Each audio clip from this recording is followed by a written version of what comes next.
Should you renovate, repair, or stage your home before you sell it? It's a very important question. I'm Holly McKhann, and I'm going to give you the answer. So, of course, the answer is it depends on how much you do. Of course, you want to handle minor repairs or things that are broken, because that's going to turn people off. And they'll think, well, if that part of the house is broken, what's behind the walls? What aren't we seeing? Are they just not taking care of their home well?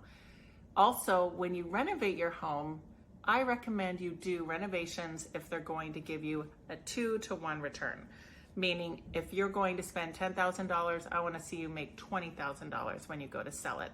I do that personally as a flipper. I want to make sure I'm getting a huge return on investment of the money, as well as the time and energy it's going to take you to do.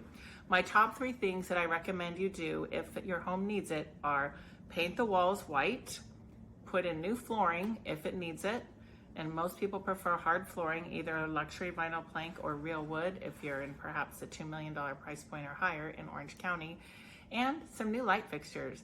Those 3 things make a huge impact and make a home feel much newer than it is. Even if your kitchens and bathrooms are outdated, doing those 3 things will definitely give you a huge return on your investment. So with that, once you've decided and completed your repairs, your renovations and staging, you're ready for the next step.